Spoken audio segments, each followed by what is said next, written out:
Баршаңызға қайырлы күн. Бүгін сіздерге дәмі ауызда ерейтін восточный пирогтың рецептімен бөлісемін.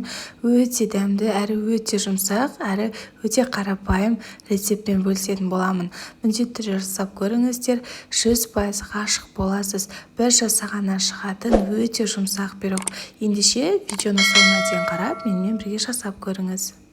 Ең алдымен ұнымызды осындай ыдысқа салып дайындап аламыз. Және де 100 грамм болатын 72 немесе 82% маргаринімізді дайындап қоямыз. Басқа бір ыдысқа 2 жұмыртқаның сарысын салып дайындап аламыз. Бізге ақ уызы қажет емес.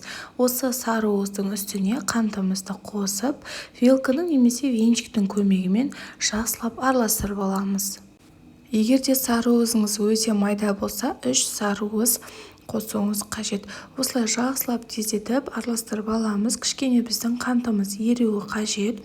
Осылай ағарып бастағанда үстіне бөлме температурасындағы 20 грамм болатын суымызды құйып, тағы да жақсылап араластырамыз. Дәл осы қоспамен біз қазір қамыр илейтін боламыз. Толықтай осылай жақсылап араластырып дайындап қоямыз. Ендігі кезекте ұнымызға 1 шай қасық болатындай қопсытқышымызды салып, жақсылап сол қопсытқышпен ұнды жақсылап араластырып алатын боламыз. Құрметті менің көрерменім, дәл осы видеоның астына толық құрамын жазып қалдырамын. Сол жерден қарасаңыздар болады. Ұнымыздың үстіне жаңағы сары майымызды немесе маргаринімізді салып, 2 қолдың көмегімен жақсылап ұнмен біріктіретін боламыз. Яғни орысша айтқанда крошка жасайтын боламыз. Егер де маргариніңіз өте қатты, морозильниктен шыққан болса, теркадан өткізсеңіздер де болады, яғни үккіштен өткізсеңіздер де болады. Маған ыңғайлысы осылай қолдың көмегімен, осылай үгіткен өте ыңғайлы. 2 қолыңыздың көмегімен алақанның ортасына салып, осылай видеодағыдай ысқыласаңыз, өте әдемі крошка пайда болады. Ортасына осылай ашып қоямыз. Және де жаңағы дайындаған қоспамызды осылай венчиктің көмегімен тағы да 1 рет жақсылап араластырып, осы қоспаның ортасына құятын боламыз. Барлығын жақсылап осылай құйып шығатын боламыз. Және де қолымыздың көмегімен осылай ең бірінші біріктіру арқылы, содан кейін қолымызбен қысып, осындай жұмсақ песочный қамыр жасайтын боламыз. Ыдысымыздағы қамырлардың барлығын алып, осылай қолыңызбен иін қандырамыз. Қолыңызды басқан кезде саусағыңыздың ізі қалатындай болуы қажет. Қаншалықты иін қандырсаңыз, соншалықты сіздің қамырыңыз сондай жұмсақ, сондай нәзік болып шығады. Осымен біздің қамырымыз дайын. Осындай дөңгелек етіп аламыз да целлофанға салып, холодильникке 15-20 минутқа қалдырамыз. Одан қатты көп ұстамайсыздар, өйткені қамырыңыз қатты болып қалады. Мінекей, менде 20 минут уақыт өтті. Осы целлофаннан босатамыз. Қамырымыз одан әрі сондай жұмсақ болып шығады. Қамырымыз өте жұмсақ болғандықтан жаюға келмейді. Сол үшін бізге ең бірінші осындай форма қажет болады. Менде арнайы пирог пісіретін форма. Осындай аста алынады. Өзіңізде қандай форма бар, сол формаға пісіре берсеңіз болады. Ең алдымен бұл формаға осындай пергамент қағазды 4 бүктеп осылай қиып аламыз да, дөңгелек етіп осылай қиып аламыз. Өзіңіздің формаңызға сәйкестендіріп қиып алсаңыздар да болады.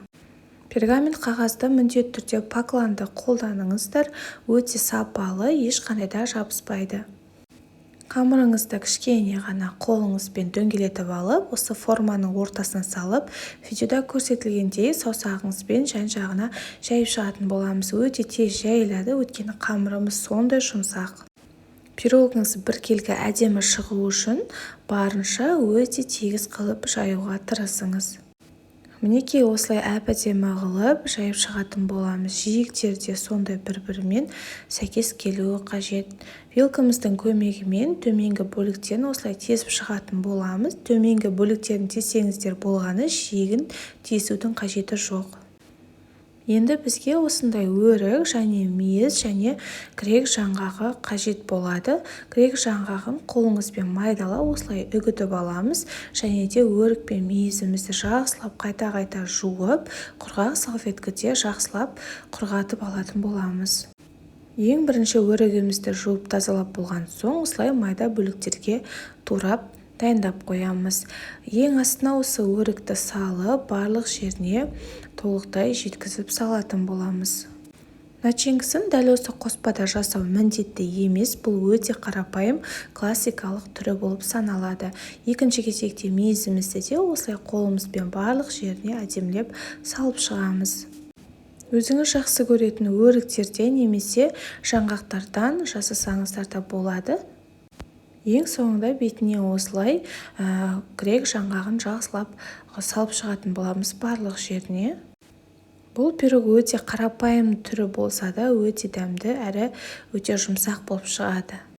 Барлығын салып болғаннан кейін ең соңында бетіне сгущенка құятын боламыз. Міндетті түрде сапалы сгущенка қолданыңыздар. Егер де сізде сапасыз болса, піскеннен кейін пирогыңызды 2-3 сағат холодильникте ұстауыңыз қажет болады. Сол кезде ортасы ақпай өте дәмді болып шығады. Осылай сгущенкамызды бетіне жақсылап барлық жеріне жеткізіп құйып шығатын боламыз. Мен барлық бір банка сгущенканы құйған жоқпын, өйткені менің формам шағын болғандықтан жарты банка сгущенка кетті.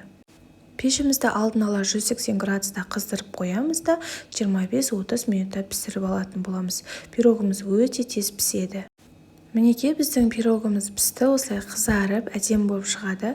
Шамамен 20 минут өткеннен кейін біз осылай формадан босататын боламыз. Ыстық күйінде бірден формадан босатпаңыздар.